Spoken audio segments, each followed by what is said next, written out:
¿Quién es la doctora Lorena? Fue mi primera autoridad y jefe durante 4 o 6 años en la pastoral social. Ella es la directora nacional de la pastoral social de nuestro concilio de Asambleas de Dios.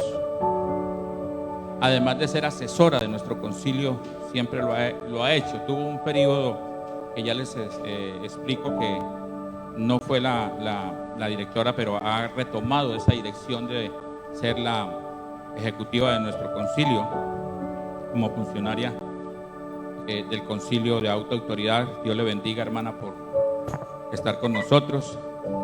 Hace 10 o 12 años, cuando teníamos una comunión muy constante, usted me decía: ¿cuándo me va a llevar, pastor, a visitar Mariquita? Y se llegó el día. Recuerdo nuestras oficinas, usted me decía, con la doctora Olga también, que querían venir. Pero hasta fin se dio el momento, hermana, y para mí es un extremo regocijo tenerla aquí en nuestra congregación. Y hace unos 5 meses ella cumplió un ciclo como directora nacional de la Oficina de Asuntos Religiosos de nuestra Colombia, adscrita al Ministerio del Interior. Le tocó una tarea de mucha responsabilidad y de mucha importancia para la Iglesia Nacional, de todos los pensamientos y misiones de la Iglesia en general en Colombia.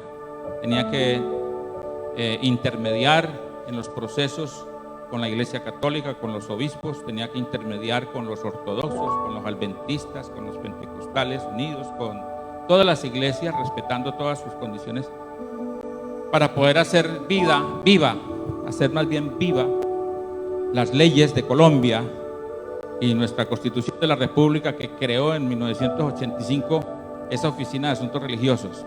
Y la hermana le tocó inaugurar eso, que fue la funcionaria que tocó comenzar a desarrollar, la primera funcionaria, y lo hizo y lo ha hecho a las 1000 maravillas. Ella nos contará ahora algunos aspectos referente a esa responsabilidad tan grande, y es nuestra asesora jurídica de nuestro concilio de la Asamblea de Dios. Ella nos tramitó, y Dios le bendiga, hermana, la personalidad jurídica que tenemos aquí personal. Ella me mandaba: pastora, mire, ya aquí tengo en mis manos los papeles, ¿saben? Me falta esto, ya le voy a enviar con mi firma. Ella es la autoridad en toda la nación para dar las personalidades jurídicas, y le agradezco mucho, hermana, esa ayuda que nos prestó. Es la única funcionaria cristiana que conoce todos los procesos de la relación que tiene la iglesia en Colombia con el Estado. Es la que está más empapada. Le tocaba enseñarle a los ministros, como 2 o 3 ministros de Relaciones Interiores, enseñarle qué era eso, ¿no? Ella era una funcionaria de esa categoría de ministerio. Entonces, y ella tuvo muchas responsabilidades. Por ejemplo, hubo una iglesia satánica que le tocó a usted intervenir para que no se produjera en Colombia. Y el obispo, ¿cómo se llama? El jerarca principal de la Iglesia Católica en Colombia, ¿cómo lo dice? Es el obispo. Bueno, no pudo, dijo: yo no me meto en ese chicharrón. El presidente de la República dijo: yo tampoco me meto en ese chicharrón. Y le dijeron: usted es la del chicharrón. Y le tocó a ella intervenir. Una secta satánica que hizo templo, figura a Satanás, y meterse con esa gente no era nada fácil, pero la doctora le ganó la batalla. Se ganó esa batalla tan tremenda que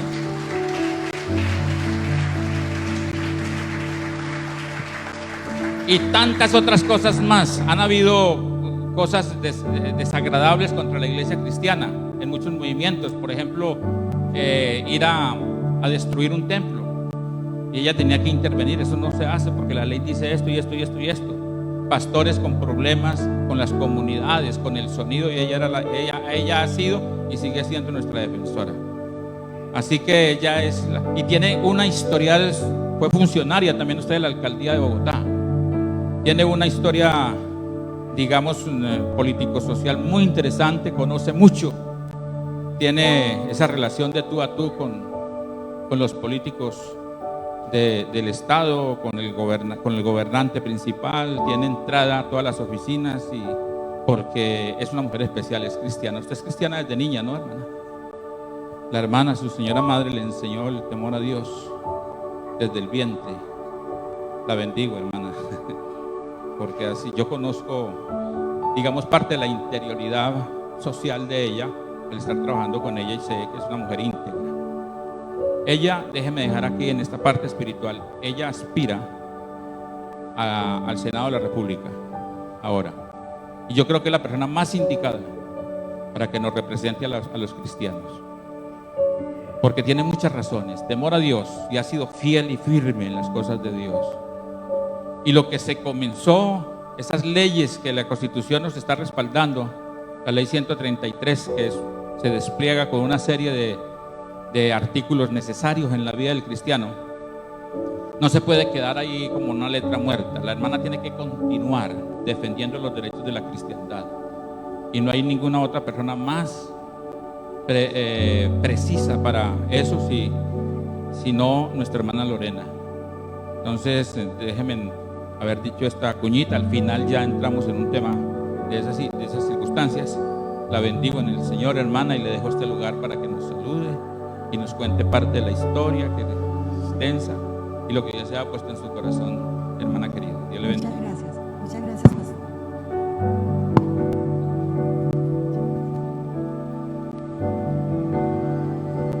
Muchas gracias, pastor Fabiotito, pastor Amparito, la familia pastoral. De verdad. Perdón, hermana, perdón. Quiero destacar algo. Gracias, hermana, por sus oraciones, y gracias, hermana, por haber estado tan interesada. La única funcionaria del concilio de más de 1000 pastores, la que estuvo pendiente de mi salud y la de mi esposa, fue ella en el momento en que me dio la virosis. Ella me llamaba, me escribía por WhatsApp, pero mire cómo son las cosas del destino. Yo me levanto con mi esposa de la enfermedad que ustedes supieron, y me acompañaron en oración, seguramente también todos. Pero yo me levanto y unas semanitas después ella cae, y en una cosa tremenda. Ella estuvo en la UCI, entubada, y es una misericordia de Dios que Dios la haya levantado de esa situación. Qué cosa tan terrible, ¿no, hermana? Es eso.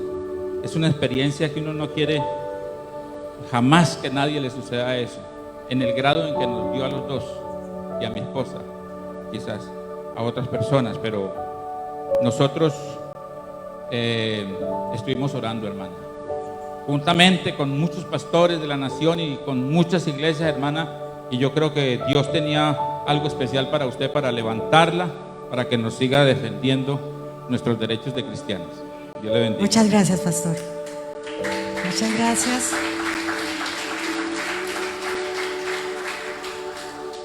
Antes de que empiece a contar un poco mi vida y entrar a la palabra, yo le puedo pedir que cerremos un momento los ojos, y vamos a elevar una oración a Dios también para que nos dirija en este momento, y que el Espíritu Santo sea paseándose por este lugar, y no solo paseándose, sino abriendo nuestros oídos espirituales, los ojos espirituales, para lo que Él necesita que hagamos nosotros como su iglesia en este tiempo.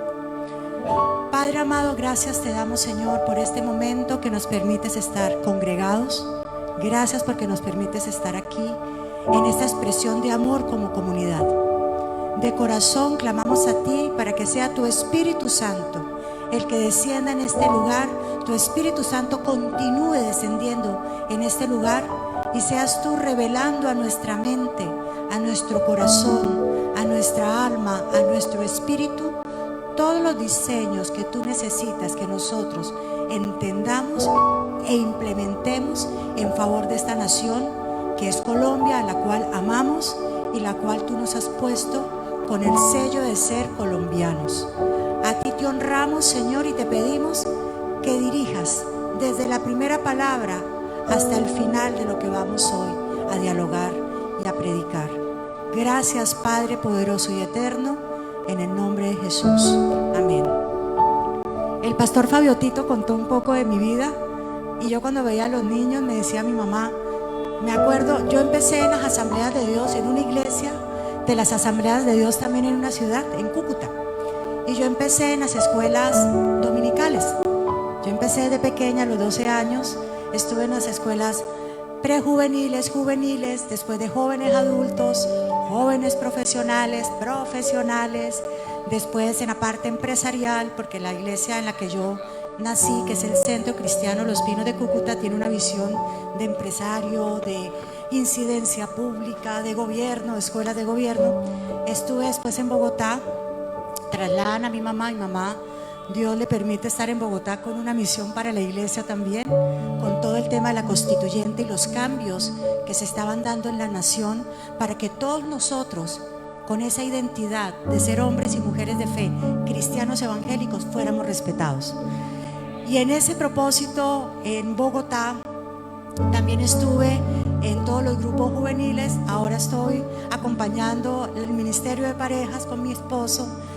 Y allí mi pastor, así como el pastor Fabio Tito, que en verdad lo aprecio muchísimo, siempre le preguntaba cómo eran las obras sociales acá, porque él tiene programas con niños. Yo me acuerdo que tenía programas y yo siempre era inquieta. La gente sí funciona, entiende qué es eso, la gente acompaña, le toca a ustedes sudarla para comprar las frazadas, la comida. La gente comprende que es ese ministerio y responsabilidad. Y eso era muy clave porque el pastor Fabio Tito siempre ha tenido una vocación y visión social. Pero en mi iglesia, un pastor igual, un pastor de las asambleas de Dios, también de tradición, me nombró diácono. Entonces yo era diácono de mi iglesia y allí me tocó aprender no solo a conversar y a dialogar y a proyectar los temas de iglesia, sino a comprender que era la iglesia distinto a ser una fiel, distinto a venir los domingos, los grupos, las reuniones. Y lo importante de haber estado allí es que empecé a comprender que como iglesia no sabemos qué es ser iglesia. Sabemos lo que la palabra nos dice, pero no sabemos qué significa la iglesia dentro de la sociedad. Entonces, si se tiene personería jurídica o no, si el pastor tiene pensión y la esposa del pastor tiene pensión o no, y empezaba a conocer si hay escrituras públicas del predio o no, y una cantidad de temas que solo estando como diácono fue que aprendí. Yo no lo hubiera aprendido siendo abogada de profesión. Esto no lo enseñan en la universidad, y los que han trabajado estos temas saben que esto no lo enseñan. Y si nosotros, que somos los que tenemos el derecho, no lo conocemos, pues cualquiera pasa y nos da 3 vueltas. Por eso yo creo que en ese espacio que Dios me ha permitido estar desde pequeña, en todo lo que ha sido la estructura de una iglesia de las asambleas de Dios, a veces dicen que tenemos el ADN, las asambleas de Dios, fue muy importante porque hay una ventaja con nuestro concilio, y es que nosotros tenemos sana doctrina y también creemos en el Padre, en el Hijo y en el actuar del Espíritu Santo. No todas las comunidades y confesiones creen lo mismo. Y ahora que tuve la oportunidad de dialogar y defender católicos, judíos, musulmanes, adventistas, unitarios, trinitarios, le daba gracias a Dios porque fui formada en la base de una sana doctrina, pero también donde nos enseñan que la oración, que la intercesión, que el arrodillarse y pedirle a Dios la intervención divina del Espíritu Santo hace parte de nuestra identidad. Y esto les digo, cuando estuve en la UCI, yo estuve 23 días entubada y me tenían amarrada porque medio trataba de despertarme y yo era arrancarme todo. Por eso la voz está todavía, porque yo salí. A mí me sacaron de la clínica el country el 1 de agosto y me llevaron a un proceso de rehabilitación por 60 días. Yo llevo 2 semanas, pastor Fabio Tito, de pie aquí, asumiendo todos estos desafíos, entendiendo que quien me levantó fue el poder de la iglesia y el poder de Dios. Eso lo tengo claro. Pero también tengo claro que la responsabilidad es mayor. Y en ese espacio que yo estaba ya dormida, porque los que han sufrido COVID y han estado entubados saben que a uno lo duermen. Y yo le mando un abrazo de solidaridad a todas las familias que han perdido un ser querido por COVID. Ahora que estoy fuera, yo le pregunto a mi mamá, a mi esposo, me dicen, tú estabas dormida. Nosotros estábamos afuera esperando un reporte médico. Y tú no te imaginas la agonía que teníamos porque no sabías si sobrevivías al siguiente día. Y yo le mando un abrazo de solidaridad a todos aquellos que tuvieron un familiar que se fue en este tiempo, porque este tiempo también es un tiempo que nos marca a nosotros en nuestra vida, en nuestra historia. Nos marca también, bueno, ¿qué estamos haciendo? ¿Qué Dios necesita que hagamos? Y en ese momento que yo estaba dormida, apenas me durmieron, yo tuve una experiencia sobrenatural, y es que pude hablar con Jesús. Y yo antes que en esos temas, como soy técnica, soy profesional, entonces todo lo razono. Y después de esa experiencia con Dios, les digo, ya la razón quedó por allá. Si desde pequeña me enseñaron que el Espíritu Santo, que Dios y su Hijo son los que gobiernan mi vida, ahora estoy pero más que reconvencida. Y en ese encuentro con Jesús, yo me acuerdo que yo le preguntaba muchas cosas. Yo le preguntaba por qué estaban pasando tantas cosas en la nación, porque tuvimos un diálogo. Y yo no sé, unos dicen, no, es que el COVID da alucinación. No, yo sé que yo estaba hablando con Jesús.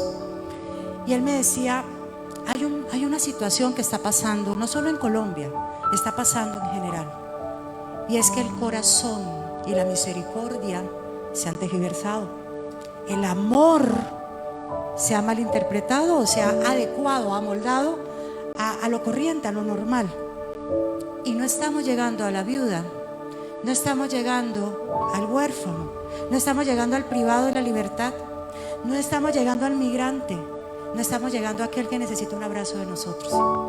Y a mí eso me marcó. Y yo apenas me levanté, yo me puse a buscar la palabra, a escudriñar, porque además Jesús me decía tantas cosas. Y yo, como soy toda abogada, yo le dije, espere, Señor, busco un papel y un lápiz. Imagínense, en ese sueño.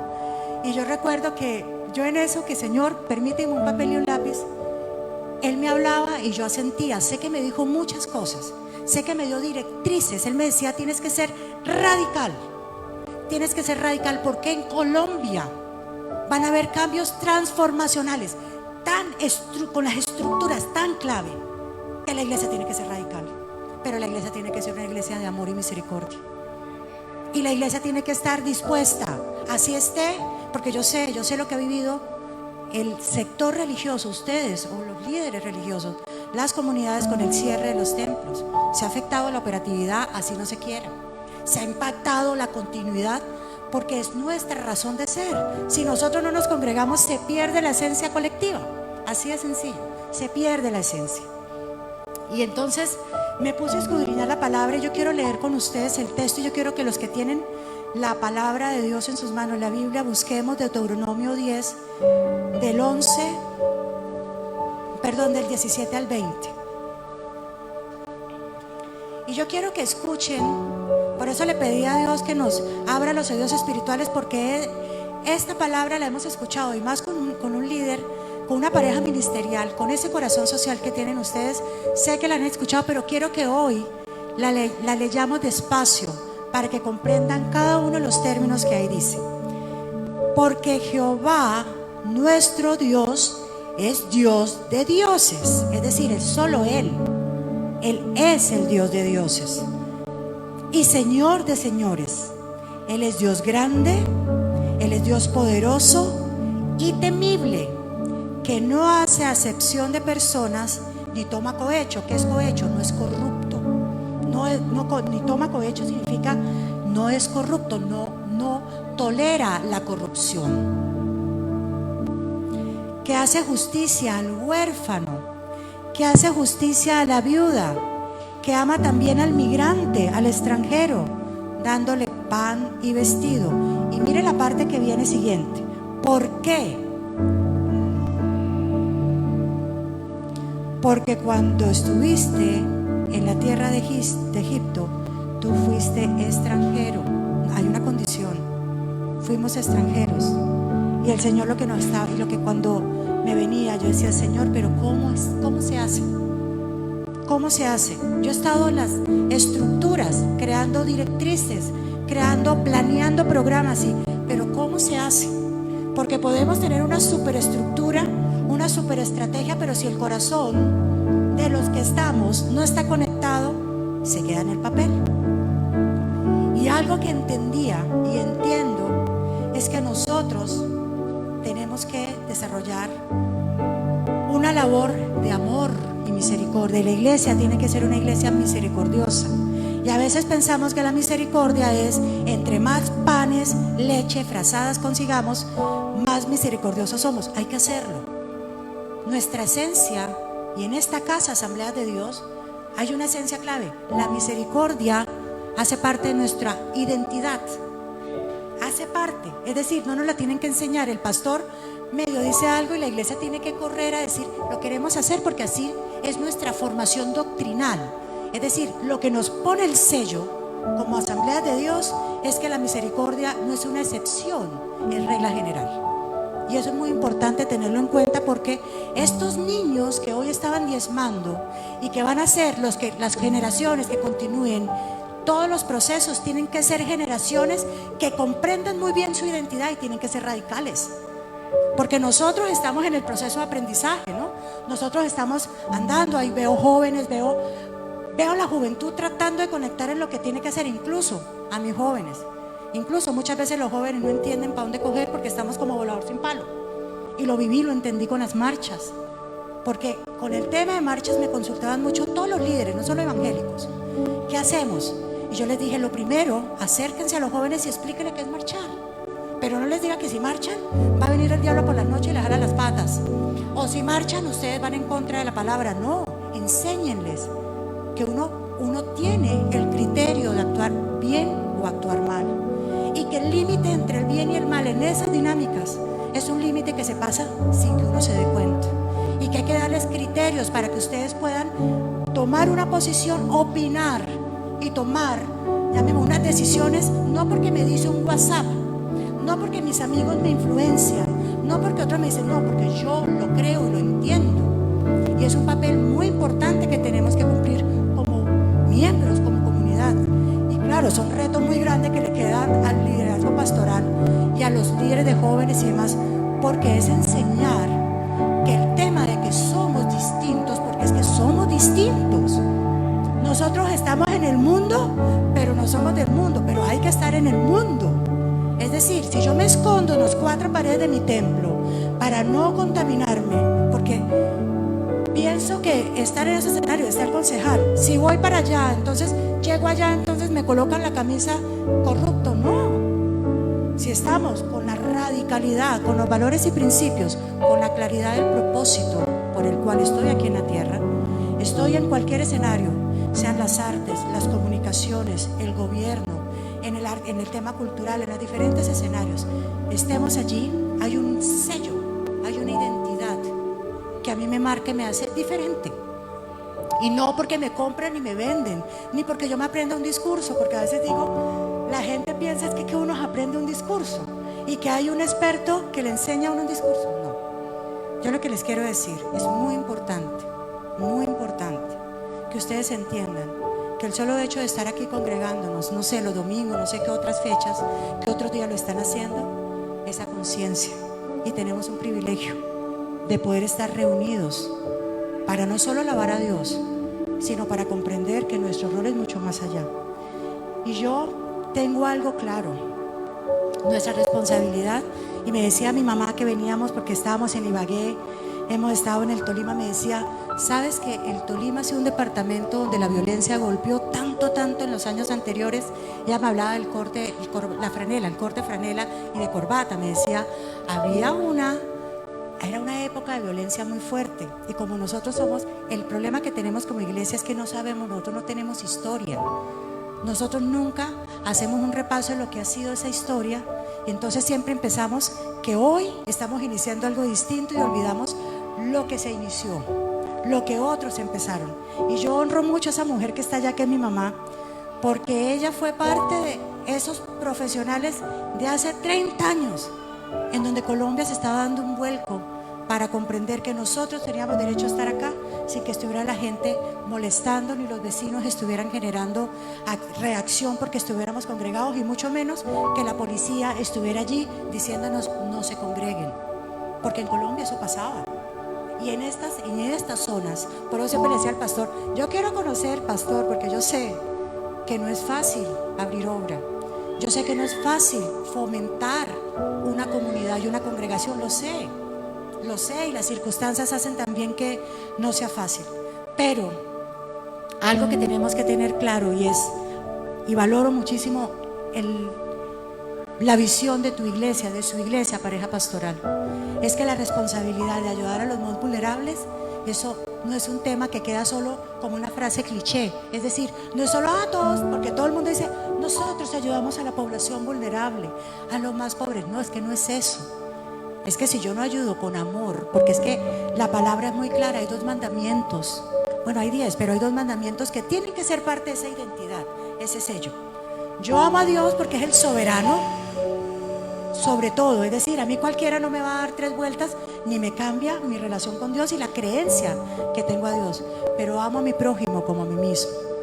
Y amar al prójimo como a mí mismo no es decirlo como la frase, es que tú eres mi prójimo, yo te amo. Implica amar de verdad, entregar de acá.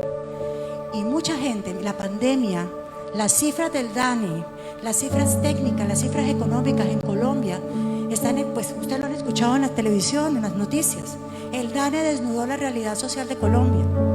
El DANE sacó a la luz que en verdad aquí se aguanta hambre, que hay personas que solo están tomando una aguapanela con limón, si acaso día y medio, que personas están viviendo con 100,000 pesos a la semana, que hay una situación de injusticia que se está viviendo en el país. Y por eso yo le preguntaba a Jesús en ese tiempo que yo estaba, ¿qué hacemos nosotros? Me decía, la iglesia es la que está llamada a proclamar justicia, porque a la iglesia le revelé, le di la palabra, le revelé que fuera libre para que entendiera que la iglesia es la que tiene que promover ese amor, misericordia y justicia. Es la iglesia. Por tanto, cuando sus pastores se levanten acá y estén promoviendo acciones en favor de esa población vulnerable a hacer justicia, hay que decir, heme aquí, porque gracias a Dios nosotros podemos ayudar. Gracias a Dios nosotros podemos decir, vamos a ayudar a otro, así no sea con recursos, pero sí con una palabra de amor, con un abrazo sincero, con escuchar. Muchas veces la gente ni siquiera necesita plata, la gente necesita a alguien que lo escuche.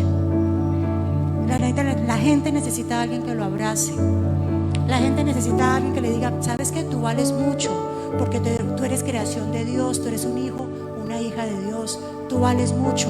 Puede ser que en tu hogar las circunstancias sean tan delicadas que tú digas, yo no valgo nada, porque la misma situación que yo vivo en mi casa hace que yo me sienta ínfimo o ínfima. Pero con Dios tú vales mucho.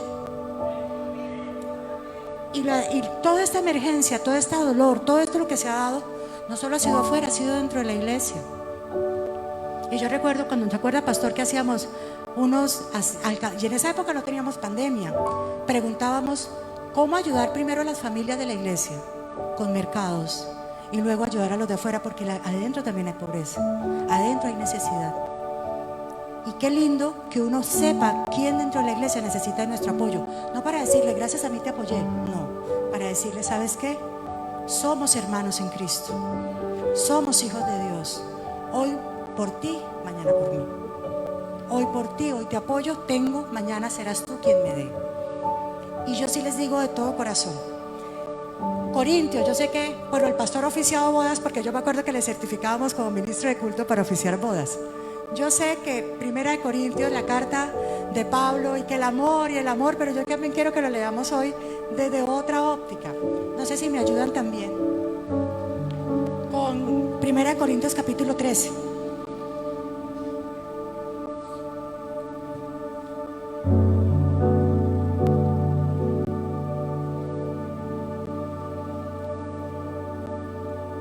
La preeminencia del amor.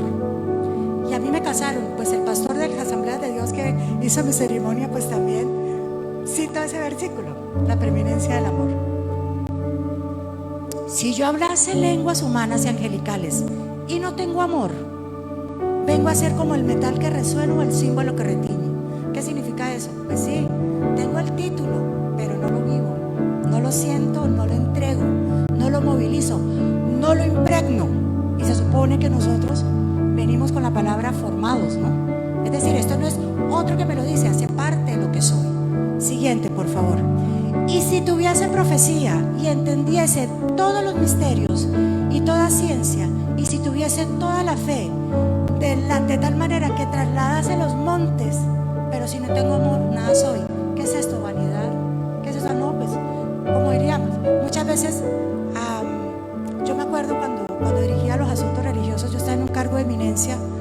Y la gente, ahora que llegaron los que me reemplazaron, ellos pensaban que era que el lugar tenía plata y poder. Nada. Las iglesias no la quieren en el país, toca pelear el derecho de la iglesia. El presupuesto que yo tenía de las otras direcciones, que era LGBTI, negritudes y comunidades étnicas, ellos tenían 20.000 millones y nosotros 300 millones. Más o menos para que ustedes vean el panorama. Pero siempre cuando yo hacía una reunión interreligiosa y íbamos a acompañar a poblaciones vulnerables, todos los de las iglesias decían: tome. Entonces, claro, veían un escenario y el que llegó me decía: pero entonces yo pensé que aquí había muchos recursos y gente. Yo, nada, aquí lo que había era amor y misericordia y compromiso, porque la comunidad religiosa entendió que no tiene que hacer nada distinto a lo que usualmente hace y normalmente y diariamente hace. Y aquí esto quiere decir, ¿de qué pasa? Que digamos, tengo los super dones, tengo la super autoridad, tengo todo, sí, tengo el poder de trasladar todo, pero si no tengo amor, ¿de qué sirve? Y en verdad, cuando Dios nos llama a esto, es que necesita que ese corazón nuestro sea de carne, que lata, que sea de carne, que se conduela. En ese sueño que yo tuve cuando estaba dormida, tuve una imagen que yo le decía a mi mamá, yo no sé si fue la droga de alucinación o no, pero yo me veía en un municipio como este, en un sitio donde había una especie de cancha de cemento y habían unas vigas y un techo, esos techos que solo es zinc, así redondito. Y yo me acuerdo que yo sabía el contexto de lo que yo estaba viviendo, eran 1000 mujeres. Y yo era una mujer de gobierno, yo no era pastora, no iba como mujer de fe, no iba como religiosa, yo iba como mujer de gobierno. Y yo recuerdo que en ese sueño que tuve estaban 1000 mujeres y veía a las mujeres como mujeres que venían de los campos. Y yo recuerdo que mi función en ese momento era hablar de los programas que habían en favor, pero mi función principal era sanar las heridas del alma que tenían. Porque yo soy consciente, yo viví todo el proceso como máxima autoridad en los temas religiosos de todas las estrategias que se estaban dando para la atención psicosocial.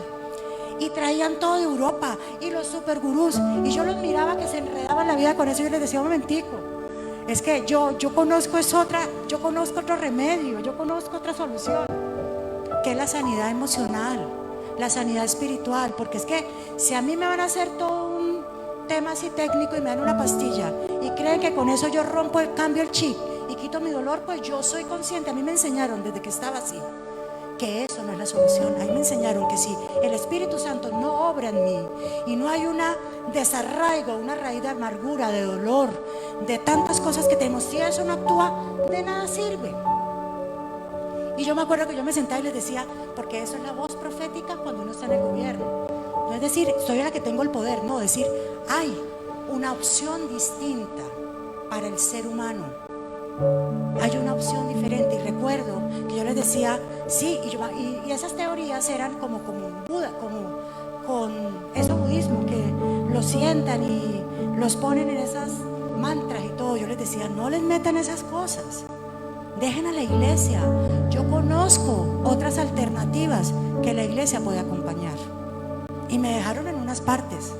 Y yo le decía a los líderes religiosos, no me hagan quedar mal, porque si ustedes se me sientan allá y ven la oportunidad y se ponen a pedir teja, lechona, cemento, grave, porque me hacen quedar mal a mí, porque yo estoy mostrando que viene una alternativa, viene una opción distinta, que no está corrupta, no tiene cohecho, sino es una opción que entiende que hay una labor que cumplir hacia el otro, porque el amor al prójimo hace parte de mi identidad.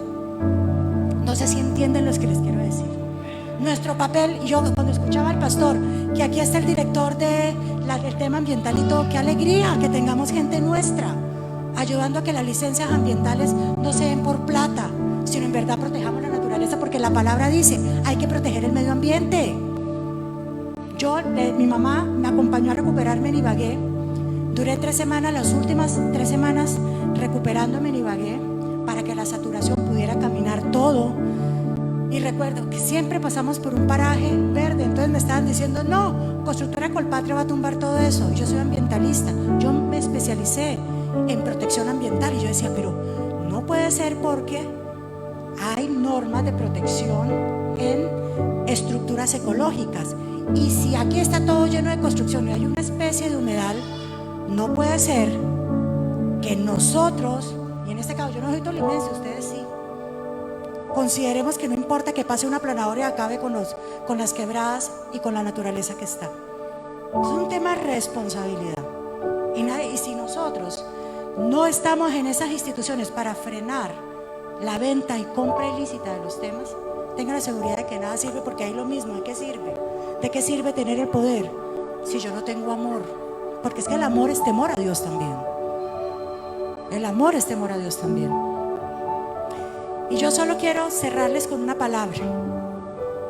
Colombia cambia y será una tierra feliz el día en que todos los colombianos demos un verdadero amor unos a otros. Ese será el día que Colombia cambia. Y yo sé que Jesús, cuando me hablaba, cuando yo estaba dormida, que me dijo, va a haber un mover Él me decía, es como si los cimientos se removieran. Yo le decía, Señor, y si yo tengo que vivir, volver para hacerlo, heme aquí, sin temor. Me importa lo que digan. En el ministerio decían, hay una evangélica. Y yo le llevaba siempre el Ministerio del Interior, evento que hacía, yo llevaba saxofones y violines. Y siempre colocaba como primera canción, Cuán grande es Él. Entonces yo decía, Señor, como es violín, no entienden la letra. Sí, los funcionarios sí decían, qué música tan bonita. Y yo, póngale más volumen. Y ellos, cuán grande es Él. Yo sé que los cimientos de ese lugar tuvieron que haberse removido. Y mi función allí era lograr que se removiera. No esconderme ni congraciarme con mi jefe, porque yo sabía que ni siquiera el jefe me llevó. Yo sé que a mí no me llevó el jefe, a mí me llevó fue Dios. Entonces en eso les quiero decir, hay que lucharlo. A estas generaciones hay que promoverlas. Nosotros no podemos ser blandengues. Ah, no, que sí, no, me acomodo, no. Y por eso les decía, quiero que leamos 1 Corintios, porque siempre lo vemos, no. Y en los encuentros de mujeres, que la mujer es sufrida, que no. Nos está llamando Dios a un tiempo totalmente diferente, y son los últimos tiempos. Y nos está llamando a levantarnos como voz, trompeta, en los lugares, como ama de casa, como empresario, como líder, como comerciante, en los diferentes niveles y áreas. Dios nos está levantando, pero hay que levantarse convencidos de que estamos allí no por mí ni por el poder, no. Dios a todos y cada uno de nosotros nos ha venido dando dones, talentos, y nos ha venido equipando para que podamos dar pasos firmes y cumplir esa gran comisión. Y sobre todo, quiero contarles algo legal de Asambleas de Dios. Nosotros, la base que tenemos como doctrina Asambleas de Dios es la gran comisión, ir a ser discípulo a las naciones. Entonces a veces es hacer discípulo a las naciones como si fuera una poesía. No, es actuar, hacer discípulos a las naciones. Y eso implica estar en todas las áreas, los escenarios, conscientes del rol, conscientes de la labor. Lo único que del cierre con ese encuentro con Jesús, Él me dijo, no es tu tiempo. Y yo recuerdo que mamá me decía, a mí lo que más angustia me daba son tus hijos, porque yo tengo un niño de 11 años que se llama Samuel, lo esperé 3, pero se llama Samuel, lo esperé y oré por Samuel. Y Gabriela, que tiene 8 años, ya me decía, para mí la agonía era, ¿quién va a orientar a tus chiquitos? Porque me decía ella, mi hija, no es que yo por debajo de lo que hace tu esposo, no, pero es que yo sé que la mamá es fundamental. Y me decía, yo como abuela los hubiera criado, eso no hubiera sido problema, pero no estabas tú.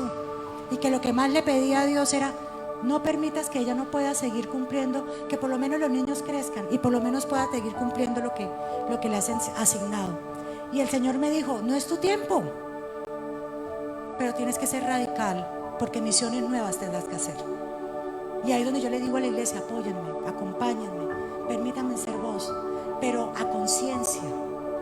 Yo quiero que ustedes entiendan, todos los escenarios donde estamos, tenemos que estar a conciencia. Y se lo dice una mujer que también, yo me traslado a mi ciudad, igual, sentada en una silla como están ustedes, y que me ha formado el liderazgo como ustedes, un liderazgo como la familia pastoral me formó, para que no tuviera temor de pararme a un escenario, tomar un micrófono, así no tenga voz, así me esté recuperando de la muerte, para decir, hay que levantarnos y dar amor. Y le repito la frase que hoy esta mañana le decía a mi mamá: Colombia será una tierra feliz, porque esa es la frase, ese es el sello del líder que me formó. Él es un extranjero de color que llegó a un municipio en Cúcuta donde lo apaleaban porque era evangélico, era brasilero, no lo dejaban ni asomarse porque era moreno, extranjero, y en una sociedad católica hablando de Dios, de un Dios real. Y él habla siempre que cuando Dios lo trajo con una palabra profética hace 45 años, 47 años a Colombia, cuando él veía el horizonte en Colombia, se paraba en los parques a tratar de mirar Colombia, le decía: Colombia será una tierra feliz. Y Colombia será una tierra feliz el día en que todos nosotros actuemos con un amor real. Y esto hay que llevarlo a todos los escenarios. Hacia afuera digan: ay, están metiéndole el lado evangélico. No, es que esta palabra es viva, es eterna, perdura por los siglos de los siglos. Por lo tanto, lo que está acá es inmutable. Por lo tanto, es de aplicación obligatoria. Y aquí está el ejército que la tiene que ser obligatoria. No es el pastor, porque todo el mundo, ¿no? Pastor, 5 de la mañana, ore por mí.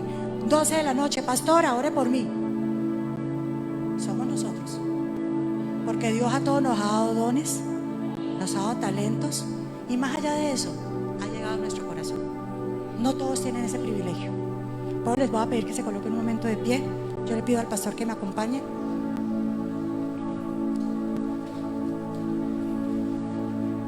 Yo les quiero pedir, yo cuando trabajaba con todos los líderes religiosos, yo siempre les decía, sí me tocaba hablar, les decía, pero por favor, ¿dónde están las iglesias que llevan siglos acá, los que llevan un siglo acá, los que acaban de nacer? ¿Qué estamos haciendo? Todos acomodados, todos vamos bien, no me ponen entre la ley del menor esfuerzo, ¿no? Entre menos me toque, pues menos esfuerzo. No, la verdad la tenemos nosotros.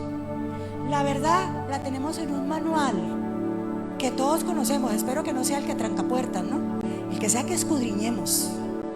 Aquí está la verdad. Y nosotros tenemos una responsabilidad muy grande con Colombia, porque esto es todos somos Colombia. Y las iglesias, el pastor Tito lo sabe porque a él le tocó muy duro cuando hablaba de esto.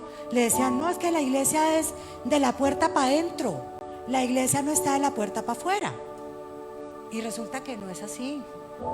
En esta iglesia del tercer milenio, la iglesia es una iglesia adentro, afuera y en todas las fronteras, en donde estén.